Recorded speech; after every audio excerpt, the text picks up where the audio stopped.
Boa noite, muito bem-vindos, apostos, outra vez, depois do nosso intervalo da semana passada. Alegria revê-los, estarmos juntos para darmos sequência à nossa leitura devocional na carta do apóstolo Paulo aos Efésios e desta vez dando início a um novo capítulo, capítulo 3, parte 23 dos nossos estudos. E eu já convido você a abrir sua Bíblia em Efésios, capítulo 3, leremos os versículos 1 a 8. No momento eu vou ler de 1 a 8 e a nossa abordagem, na verdade, hoje vai se resumir como introdução de todo o capítulo aos versículos 1 e 13. Mas a leitura será de 1 a 8 para que possamos ter um sentido mais denso do que será abordado ao longo deste capítulo. Voltando ao que estamos dizendo, esclarecendo, versículos 1 e 13 será a nossa abordagem de hoje, porque eles são os versículos que falam dessa introdução do capítulo, como veremos. Então, por favor, Bíblia aberta em Efésios 3, leremos versículos 1 a 8. Por essa razão oro, eu, a Paulo, prisioneiro de Cristo Jesus, em favor de vocês, gentios. Certamente vocês ouviram falar da responsabilidade imposta a mim em favor de vocês pela graça de Deus. Isto é, o mistério que me foi dado a conhecer por revelação, como já lhes escrevi em poucas palavras. Ao lerem isso, vocês poderão entender a minha compreensão do mistério de Cristo. Esse mistério não foi dado a conhecer aos homens de outras gerações, mas agora foi revelado pelo Espírito aos santos apóstolos e profetas de Deus, significando que, mediante o Evangelho, os gentios são co-herdeiros com Israel, membros do mesmo corpo e coparticipantes da promessa em Cristo Jesus. Deste Evangelho me tornei ministro pelo dom da graça de Deus, a mim concedida pela operação de seu poder. Embora eu seja o menor dos menores de todos os santos, foi-me concedida esta graça de anunciar aos gentios as insondáveis riquezas de Cristo. Vou ler também o 9. E esclarecer a todos a administração deste mistério que durante as épocas passadas foi mantido oculto em Deus, que criou todas as coisas. Meus queridos irmãos, eu disse que nós vamos fazer uma associação dos versículos 1 e 13, o 13 eu ainda não li, como introdução ao capítulo 3, o que é de que vamos nos ocupar nesta noite de hoje, na leitura de hoje da parte 23 de nosso estudo em Efésios. Mas é evidente que algumas abordagens que faremos aqui elucidativas, a elas voltaremos com mais detalhes já na próxima semana, parte 24, quando estaremos então considerando os versículos 2 a 8 e todo o seu comprometimento. Chama a sua atenção para o fato, já à guisa de introdução, chama a sua atenção para o fato de que Paulo diz que está começando a falar sobre o mistério que lhe foi revelado, coisa de que ele já havia falado resumidamente antes. Quando ele diz resumidamente antes, esse antes se refere aos capítulos 1 e 2, que estivemos estudando ao longo das últimas semanas, que foram mais do que últimas semanas, foram longas semanas desde o início deste ano, você sabe muito bem disso. Pois bem, acontece que ele vai então agora entrar em detalhes de esclarecimento desse mistério. Lembrando também que já abordamos em outra ocasião que a palavra mistério usada por Paulo e na Bíblia, muito especialmente no Novo Testamento, não fala de coisas ocultas. Fala de coisas a serem esclarecidas. É isso que ele passa para nós como mistério. E aqui ele se ocupa de mostrar que esse mistério está revelado, está esclarecido, então nos esclarece. É o esclarecimento desse mistério que também ele chama de riquezas insondáveis de Deus, riquezas de Cristo, insondáveis riquezas de Cristo, no versículo 8, de que ele vai tratar. Ele está dizendo que foi feito ministro deste mistério ou ministério para nos contar as insondáveis riquezas de Cristo. O capítulo 3 trata dessas insondáveis riquezas. E na introdução de hoje você já vai se aperceber bem do alcance dessas riquezas ou do significado de serem insondáveis. Nessa introdução, e aí literalmente seguindo nos passos do apóstolo aqui no capítulo 3, então obedecendo literalmente ao texto, nós vamos repetir aquilo que ele chamou de ter abordado de forma ligeira no capítulo 2. E vamos na próxima oportunidade, voltar a esse mesmo ponto, e eu espero que então, ao voltar na próxima oportunidade, que é a parte 24, nós o tenhamos fixado no nosso entendimento, porque estamos aqui com um nó górdio na confissão evangélica dos últimos 200 anos. Há uma confusão tão densa sobre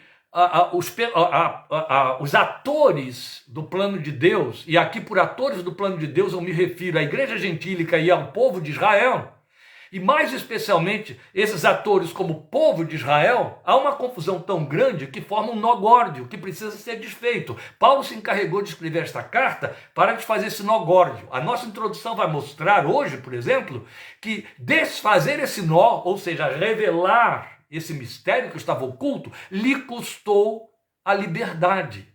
Ele se tornou prisioneiro. Ele escreve esta carta desde Roma. E ele diz aos crentes que o estão lendo, e a carta então se destina em última instância aos Efésios, mas vamos lembrar de tudo que já consideramos sobre isso na primeira parte, logo no início do estudo da carta, na introdução da carta, vamos lembrar. Ele está dizendo, lembrando a eles: eu estou prisioneiro, eu quero dizer a vocês que eu me glorio, eu me regozijo nesta minha prisão, na qual, muito provavelmente, veio a perder a vida lá em Roma. E tudo isso por conta desse mistério que ele procurou revelar.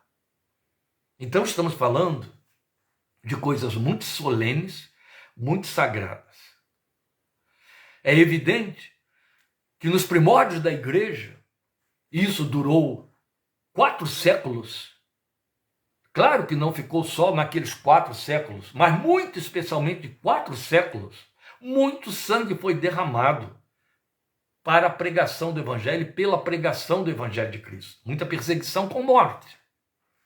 Mesmo os precursores da reforma, alguns, pagaram com a vida o direito de pregar com liberdade a palavra de Deus. Vocês devem lembrar disso, está na história.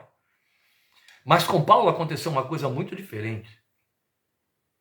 Não é que ele foi perseguido pelo Império Romano e morto por ser cristão. Ele foi posto em cadeias romanas pelos judeus por causa do que ele estava pregando. E ele se regozijava no fato de que aquelas prisões, os sofrimentos que lhe foram impostos, referendavam a profundidade, a glória, a intensidade dessa doutrina ou desse mistério. E ele estava pronto a sofrer todas as coisas pela defesa desta verdade.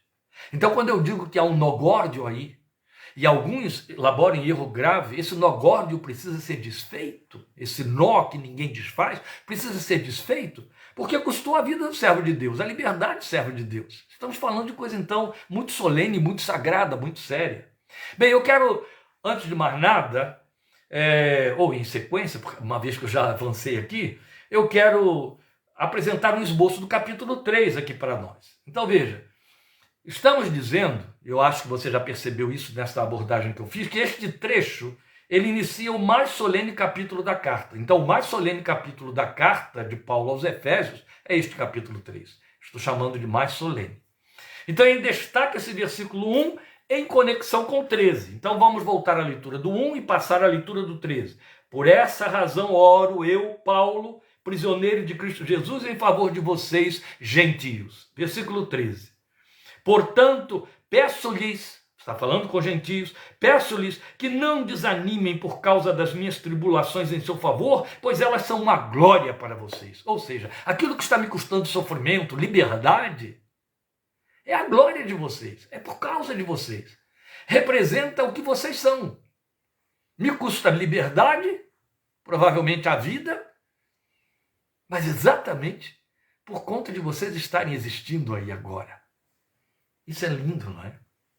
Que consciência profunda ele tinha da sacralidade desse ministério que lhe foi confiado. Depois nós temos, como veremos semana que vem, os versículos 2 a 8. Entraremos um pouquinho no versículo 9, que já é uma outra parte também. Depois os versículos 10 a 12. Em seguida teremos os versículos 14 a 16, são as partes do capítulo 3 que estaremos expondo. Eu vou tentar aglutinar algumas destas partes para otimizar a nossa abordagem, mas como temos nosso compromisso, já dissemos, de não precipitar nada, só o faremos se for importante fazer. Por último, os versículos 17 e 19 com epílogo, nos versículos 20 a 21, e assim o capítulo 3 se feche. Agora, por aqui, por esta leitura que eu acabei de fazer dos versículos 1 e 13, em face do que apresentei aqui também para os irmãos, a gente pode perceber que esse é um terreno a ser palmilhado passo a passo, por conta até dessa distribuição que eu estou apresentando a vocês, do que eu estou chamando de esboço do estudo do capítulo, né? Sem precipitações. Por conta dessas riquezas, que ele mesmo chama de insondáveis riquezas, para que a gente não perca nada que está dentro delas. Então vamos começar pelo primeiro argumento. Antes da gente fazer a exposição que o apóstolo nos apresenta, aquilo que ele pretende, aquilo que ele comunica, agora, pela terceira vez, e ele vai fazer isso de novo no versículo 16, ele ora por seus leitores. Percebe isso? Você já tinha ouvido 2 vezes, antes de anunciar coisas muito profundas, no capítulo 2, ele dizer, oro, por conta disso eu oro.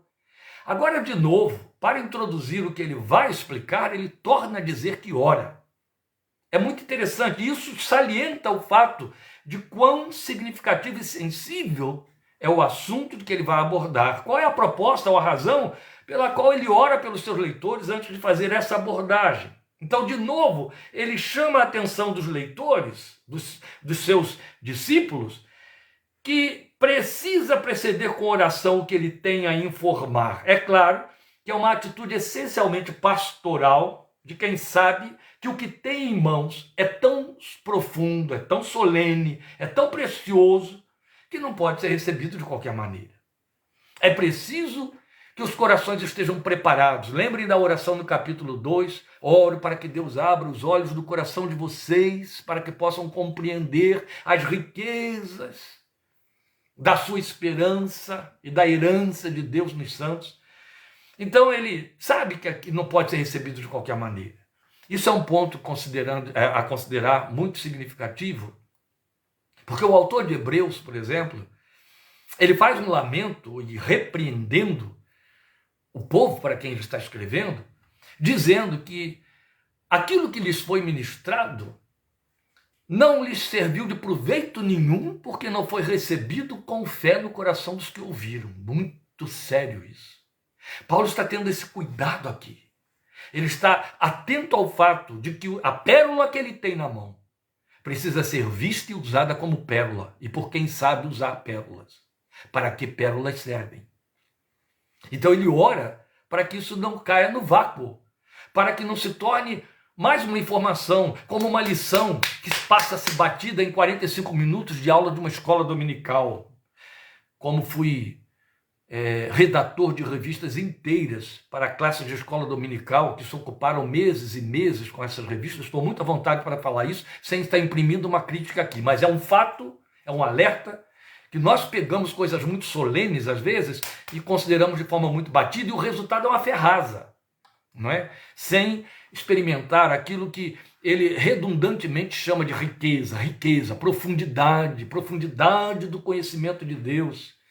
Meus irmãos, Paulo usa de superlativos que o David Lloyd Jones ele tem o cuidado, e ele diz isso nos seus comentários de Romanos, de Efésios, ele tem o cuidado de se deter sobre as repetições do apóstolo e sobre os advérbios de ênfase que ele usa, dizendo aqui tem coisa, tem que parar em cima. Paulo não desperdiça palavras e não desperdiçava. Então, quando ele fala de riqueza, ele está falando de riqueza. Quando ele fala de profundidade, ele está falando de profundidade. Que direito eu e você temos de fazer ou avaliar de forma superficial aquilo que ele diz que é profundo. Então ele ora para que haja o máximo de proveito. Bem, glória a Deus por sua misericórdia, a gente procura aprender na palavra de Deus, fica absolutamente certo de que eu não ouso nem me deter para preparar a meditação, o esboço da leitura que vou compartilhar com vocês, sem oração, e muito menos ouso chegar aqui à frente dessa telinha para ministrar aquilo que meditei, preparei, considerei, sem orar por vocês. Para que Deus só junte aí junto dessa tela, agora ou posteriormente, aqueles com quem vale a pena compartilhar coisas preciosas. Percebe? Por isso eu dou glória a Deus sempre, me alegro em ver e saber da participação de quem está participando, de todo esse esforço que a gente procura colocar à disposição da Igreja do Senhor Jesus. Então, aquilo que ele tem a apresentar é algo para o qual os seus leitores têm de ser achados à altura de poderem receber e acompanhar.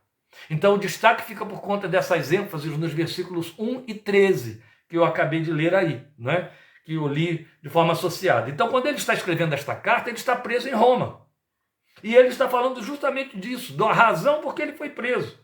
Ora, ele havia sido preso unicamente porque assumiu pregar a palavra da salvação aos gentios, cumprindo o ministério para o qual ele foi chamado desde o dia da sua conversão. Ele dá testemunho disso diante dos reis, os reis prepostos por Roma em Jerusalém, lembra, diante de Agripa. Ele dá testemunho disso diante das autoridades romanas, diante dos centuriões, etc.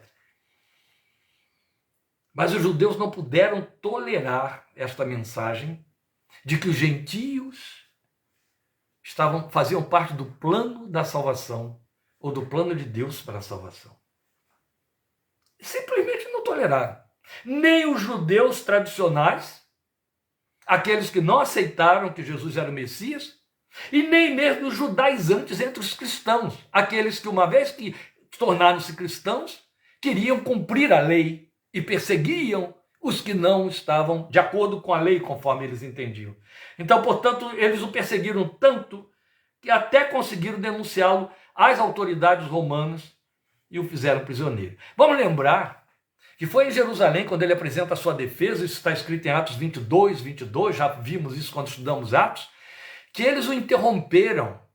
Ele começou a falar em hebraico e eles fizeram silêncio para ouvir o discurso dele, que ele pediu permissão ao soldado romano, ao centurião romano, para fazer sua defesa. Então, na sua autodefesa, ele começa a falar em hebraico para o povo que estava ali querendo prendê-lo, e eles fazem silêncio para ouvi-lo. E ele vai fazendo todo o discurso e descrevendo a sua conversão, desde a perseguição movida contra a igreja até o encontro com o Senhor a caminho de Damasco, e aquilo que o Senhor lhe diz. Então, quando ele declara o que o Senhor lhe disse, que ele estaria sendo enviado aos gentios de longe, eles prorromperam em gritos e não deixaram ele continuar falando, gritando para as autoridades romanas: tirem da terra este homem, tire esse homem da face da terra, ele não merece viver, conforme está na minha versão. Então o ódio era mortal.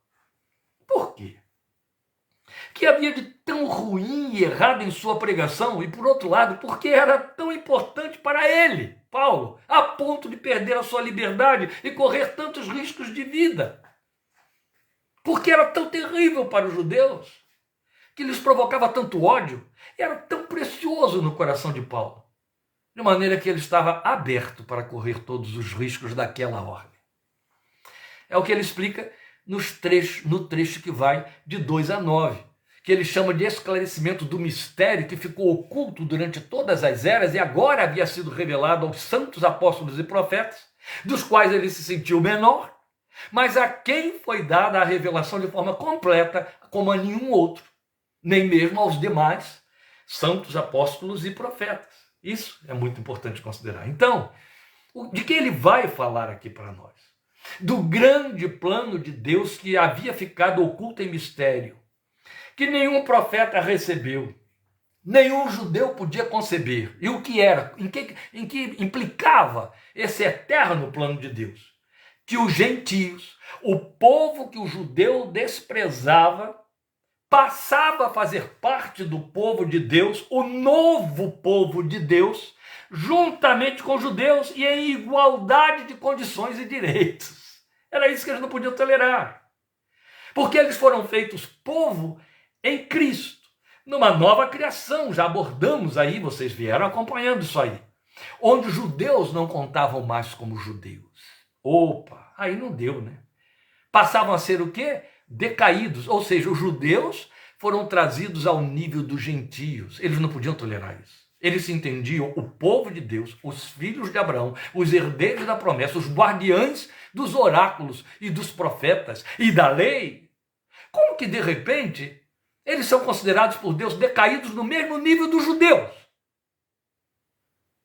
Chamarei povo a quem não era meu povo. Lembra de uma dessas profecias?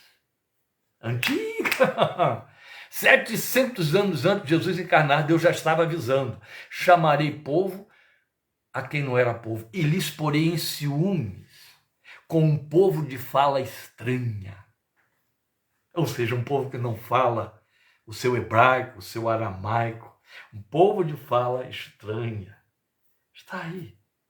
Eles não contavam mais como judeus, passavam a ser decaídos, necessitados de resgate pelo sangue do Cordeiro, tanto quanto qualquer gentio, sem nenhum valor quanto a cumprir a lei de Moisés. Valor salvífico, nenhum.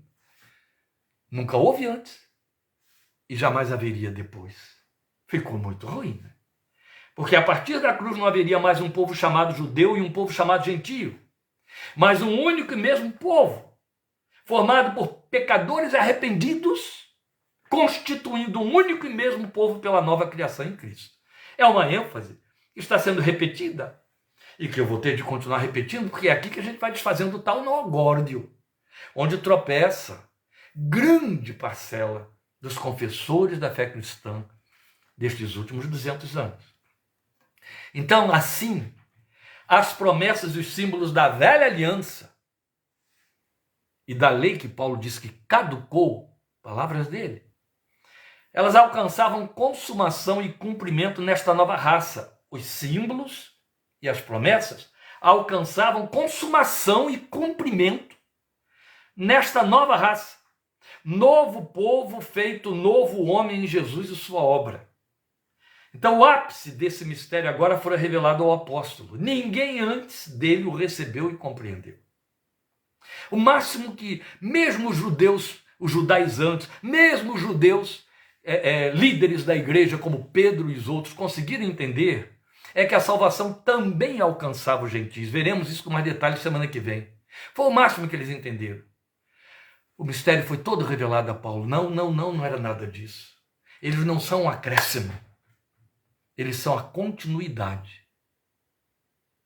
E quem veio antes tem que se nivelar com eles para constituir o povo que havia sido pensado nos dias da eternidade. Os judeus não toleraram isso. Então ele sabia, como nós veremos, que esse era todo o propósito eterno de Deus, o propósito que esteve oculto por eras. Daí, o que ele compreendeu e pregou, e por isso pagou esse preço tão alto, prisão, e aí como a grande maioria entende também morte posterior, lá em Roma, é que mesmo a formação do povo israelita em Abraão e através dele, preste atenção nisto, meu querido e minha querida, é aqui que estamos desfazendo o nó. Aprenda isso agora. É muito importante. Mesmo a formação do povo israelita em Abraão, e através dele, de Abraão, com toda a outorga da lei a Moisés, todos os rituais e liturgias e oráculos proféticos que perpassaram eras, tinha um único e só objetivo: a formação de um único e mesmo povo para Deus que incluía os gentios de todas as nações. Logo, Israel não era o propósito último, menos ainda exclusivo. Israel era o meio. E eles não iam aturar isso. Eles entendiam-se o quê? Raça eleita, o povo precioso. Perdão, mesmo Moisés tendo dito a eles, está em Deuteronômio, Deus não escolheu vocês porque vocês são bonzinhos ou o melhor povo da terra. Deus os escolheu porque os ama. Mas vamos lembrar o tempo todo que quando Deus levanta Abraão como cabeça das nações, cabeça de um povo, ele diz: em ti serão benditas todas as tribos dos seus bisnetos? Não. Todos os filhos do seu neto Jacó, todos os clãs que vão se formar de lá, 12, lembram? Que formaram então os patriarcas? Não. Em ti serão benditas todas as famílias da terra. Em ti serão benditas todas as famílias da terra. 700 anos antes de Jesus nascer, Deus levanta o profeta Isaías numa profecia messiânica para dizer a Israel: eu te constituí como luz para as nações. O que Jesus vai dizer agora à igreja, que começa ali com um grupo de judeus aos seus pés: vocês são a luz do mundo. Vão por todo mundo, façam discípulos de todas as nações. Israel era um meio. Paulo recebeu um entendimento profundo disso, e ele se apaixonou desmedidamente por esta verdade. Ninguém quis pagar esse preço, todos recuaram, na verdade. Lembra que ele repreendeu Pedro por conta desse recuo? Deus teve que fazer todo um preparo para convencer Pedro de que os gentios tinham acesso, que a mensagem era para os gentios. E ainda assim, num dado momento, Pedro claudicou, e Paulo o encostou na parede e o repreendeu e o chamou de repreensível. Incrível, né? Porque há uma parcela enorme dos confessores da cristandade que dizem que Pedro é a rocha. Imagine, Pedro, a rocha, foi declarado biblicamente como repreensível quando já estava cheio do Espírito Santo. Então, e depois, se é que ele então seria a rocha, tinha sido declarado rocha. Ficou feio, né? Por esta razão, o apóstolo sofria alto custo desta mensagem. Ela era preciosa demais para ele. Então ele sabia que, tendo-se cumprido o plano de Deus na vinda do seu filho, na plenitude dos tempos, lembra que ele disse isso aos Gálatas? Vindo à plenitude dos tempos, Deus enviou o seu filho, nascido de mulher, nascido sob a lei, para resgatar os que estavam debaixo da lei. Deus trazia à luz a razão de tudo.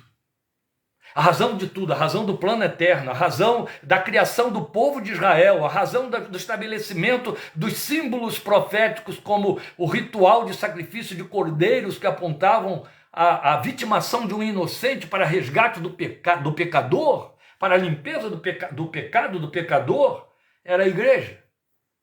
Logo, Deus não pretendia trazer a igreja à luz como uma nova ideia, ou um novo plano substitutivo do povo judeu que havia fracassado em reconhecer e receber o Messias. É onde tropeçam os confessores de hoje que estão confusos nessa leitura. Você tem uma confissão paralela que domina a grande margem, o grande percentual da igreja evangélica, da confissão evangélica, que entende que a igreja foi um segredo que Deus tinha na manga e que ele puxou para botar no lugar do fracasso do seu plano através de Israel. Israel fracassou, Israel não cumpriu o propósito, aí Deus então chama os gentios, agora é a oportunidade de vocês, vamos aproveitar aqui essa falha, porque eu não vou perder o meu plano, e então eu tenho isso aqui embutido na manga, vou usar aqui para substituir, vou fazer um remendo.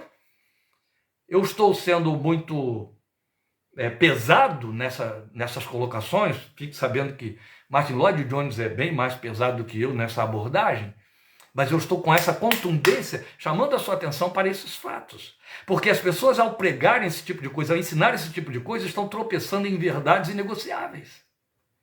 Não existe isso. A igreja não é um remendo. A igreja não veio aí substituir um buraco que foi ocasionado pelo fracasso de Israel por não ter recebido o Messias. Então laboram em erro lamentável aqueles que supõem que a igreja foi um recurso que Deus tirou da manga por conta desse fracasso de Israel. Nunca! A igreja não ocupa um intervalo.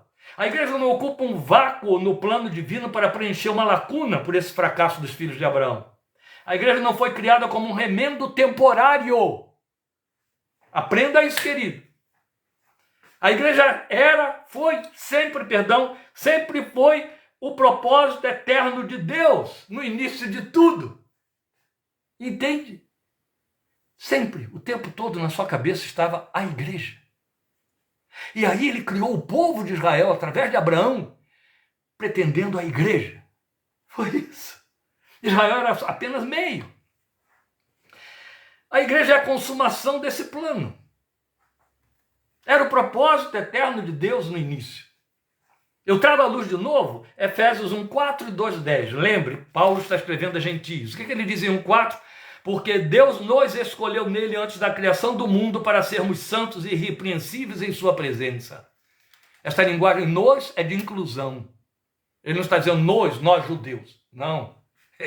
Nós, eu e vocês, meus leitores, meus discípulos. É isso. Depois lembram do texto clássico de 2:10? Que os crentes sabem de cor por causa daquela beleza lírica que tem, porque somos feitura de Deus, ou criação de Deus, que, como diz a minha versão, realizada em Cristo Jesus para fazermos boas obras, as quais Deus preparou de antemão, preparou antes, para nós as praticarmos. Quando era esse antes? É aquilo que disse o versículo 4, antes da criação do mundo. O plano é eterno. Vale lembrar, e vamos voltar à carga semana que vem, a palavra do Senhor através de Jeremias, com amor eterno te amei. Esse amor é coisa antiga, muito antiga. Antes, meus queridos, o que temos aqui na revelação de que Paulo está encarregado é que Israel precedeu a igreja para que trouxesse aquele que viria como Cordeiro de Deus que tira o pecado do mundo. Mundo este composto por judeus e gentios. Essa é que é a questão. Os judeus estavam ali como figura, entende? Como figura do plano eterno de Deus, do que Deus queria em todo o tempo. Então a igreja era o propósito que Deus tinha em mente desde a eternidade. E então ele tudo preparou e fez acontecer historicamente até que chegasse à plenitude dos tempos. Vocês vão entender isso melhor semana que vem, querendo Deus. E aí, na plenitude dos tempos, o seu filho encarnasse para criar um novo homem. A igreja é este mistério que esteve oculto por todas as gerações. Então vamos observar com atenção o texto dos versículos 5 a 9, e eu espero que ao término da leitura dos versículos 5 a 9, você glorifique ao Senhor com um gostoso e merecido aleluia. Veja, 5 a 9 do capítulo 3, esse mistério não foi dado a conhecer aos homens de outras gerações, mas agora foi revelado pelo Espírito aos santos apóstolos e profetas de Deus, significando que, então ele está explicando o mistério, mediante o evangelho, os gentios, aprenda isso aqui, são coerdeiros com Israel, membros do mesmo corpo e coparticipantes da promessa em Cristo Jesus. Eu vou continuar porque eu disse que eu leria até ao versículo 9, não é isso? Deste evangelho me tornei ministro pelo dom da graça de Deus, a mim concedida pela operação de seu poder. Embora eu seja o menor dos menores de todos os santos, foi-me concedida esta graça de anunciar aos gentios as insondáveis riquezas de Cristo e esclarecer a todos a administração deste mistério que durante as épocas passadas foi mantido oculto em Deus que criou todas as coisas. Deus tinha esse mistério, este segredo, a 7 chaves. Esta é a razão porque os judeus se atrapalharam tanto, porque o segredo estava fechado. Entende? Por isso é que eles se confundiram e entenderam, nós somos o único povo. Nós somos o único povo que será salvo. Nós vamos estender misericórdia para quem quiser se fazer prosélito da lei e entrar aqui para alcançar a mesma salvação. Eles continuam pensando isso até hoje, os judeus ortodoxos, que não receberam o Messias, que não creram no Messias, que ainda acreditam que virá esse Messias num tempo futuro. Oh, meus amados, este erro deles está sendo repetido em termos de pregação e perspectiva por N evangélicos na leitura dos textos. Atente para estas ênfases que você tem aí no versículo 6 deste capítulo 3. Olha bem, veja bem. Coherdeiros, membros do mesmo corpo, coparticipantes. Que expressões são essas? São síncopes da palavra companheiros.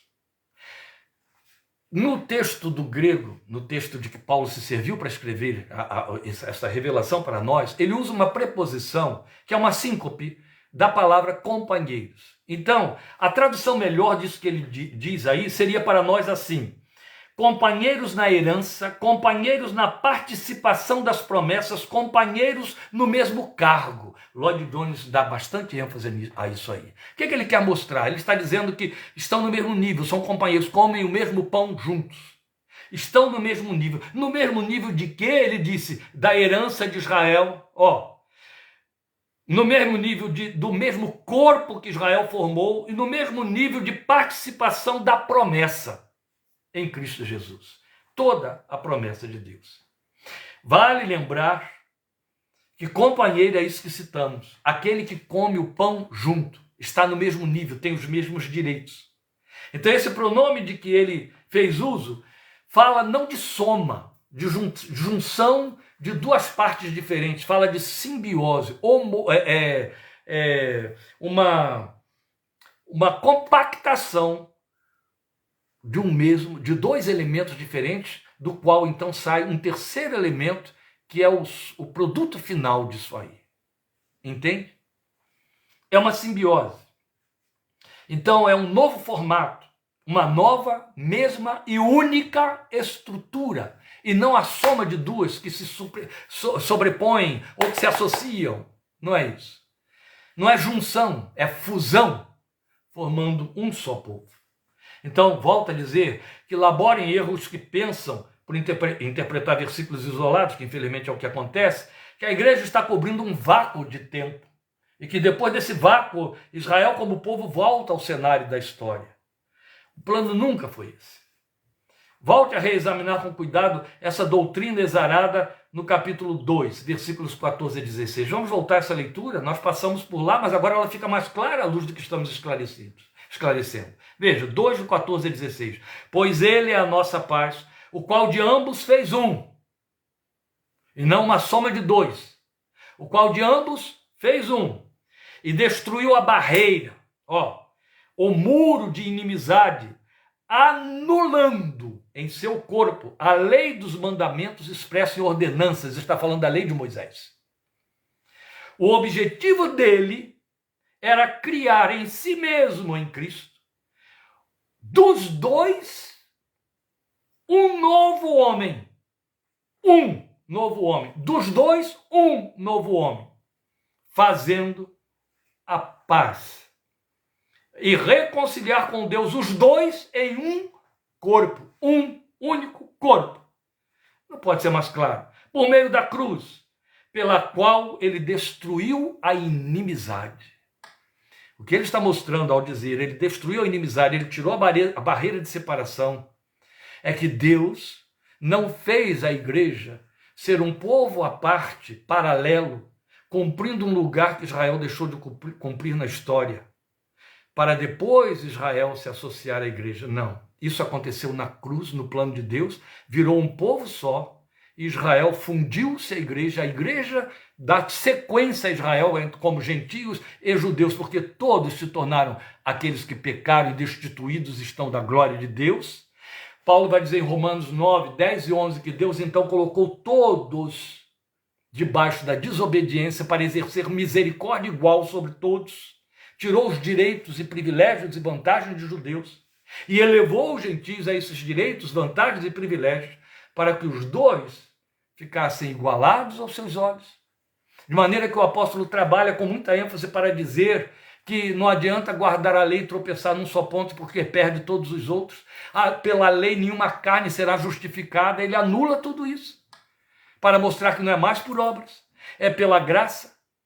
E aquele povo então serviu de aio, de orientação, e Deus veio trazer à luz o povo que ele pretendeu em todo o tempo. Veio para os que eram seus, os seus não receberam, mas aqueles que os receberam, deu-lhes o poder de serem feitos filhos de Deus. E aí, a igreja, este era o propósito do tempo todo, ocupa o lugar que Deus sonhou todo o tempo, Israel não ocupou, o lugar de filho. E ele de pai desse filho. Então Deus passou a ter um único e mesmo povo que aguarda a volta de Jesus e o estabelecimento do reino visível nos novos céus e nova terra nos quais habita a justiça. Então assim é que podemos entender os verbos alusivos a transformações futuras, lá no Velho Testamento. O Velho Testamento falava de transformações futuras como promessa para o povo de Israel, e elas vieram a se cumprir na igreja. Quero lembrar aos queridos, em Atos, quando Pedro discursa para explicar ao povo o que estava acontecendo ali com a descida do Espírito Santo, ele diz, usando as profecias de Amós e de Joel, que Deus estava reerguendo o tabernáculo de Davi que havia caído. Pedro só não sabia àquela altura que esse tabernáculo de Davi que havia caído era o novo corpo que se chamava a igreja. Até aquele momento, Pedro estava entendendo que eram os judeus cheios do Espírito Santo. Pouco tempo depois, naquela experiência em Jope, na casa de Cornélio, aí que ele vai começar a entender, não. Tem mais gente que faz parte disso aqui para se constituir não uma nova categoria de povo, mas integrar o único povo, que Deus agora só tem um povo, e esse único povo se chama a igreja. É isso. Deus não tem um povo que ficou num cantinho, suspenso na história para depois voltar a ela. Isso está consumado, e você acabou de ouvir a leitura aqui no capítulo 2 de Efésios, e assim vai. Então essas transformações que estavam prometidas no Velho Testamento para se cumprirem, se cumprem na igreja. Ela vem a ser literalmente o remanescente que será salvo. Ela vem a ser literalmente todo Israel de Deus será salvo. Porque a igreja passa a constituir todo o Israel de Deus, você entende? Assim é que nela se cumpre a bendita palavra de Malaquias 3,16, em que o Senhor diz: eles serão para mim particular tesouro. Aí Pedro vai tomar as promessas do Velho Testamento e trazer para a igreja, para dizer: vocês são raça eleita, nação santa, povo adquirido, propriedade peculiar de Deus. Esta era uma promessa que estava lá em Levítico e que os judeus entendiam que só pertencia a eles. Agora Pedro está dizendo: esta é a promessa para a igreja. Ele foi entender muito mais tarde. E veremos então os detalhes da glória deste mistério revelado nos trechos que nós temos a seguir, que já é o que nos aguarda, querendo Deus, para a próxima quarta-feira, com a parte 24 do nosso estudo de Efésios. Aí estaremos estudando os versículos 2 a 8. Dê glória a Deus, porque Efésios 1:10, Efésios 1:4, Efésios 2:10 e mais tantos outros textos que nós veremos daqui para frente, tudo aquilo que já consideramos no capítulo 1 e no capítulo 2, falam que Deus te sonhou nos dias da eternidade. O tempo todo ele pensou em você para ser o seu povo. Israel era o meio de acessibilidade para isso vir a acontecer. Israel cumpriu a sua missão na história, cometeu um fracasso porque não deu sequência, está pagando um preço muito caro por isso já há 12.000 anos, mas a igreja, formada por israelitas e não israelitas, judeus e gentios, um único povo, continua, e é ela que verá Jesus voltar à história outra vez. Deus te abençoe, te fortaleça, glorifique ao Senhor, porque você pertence a este povo. Em nome de Jesus. Obrigado por sua participação. Vamos continuar firmes, quarta-feira, nos estudos da carta aos Efésios. Compartilhe, abençoe outras vidas. Em nome de Jesus. Grande abraço. Amém.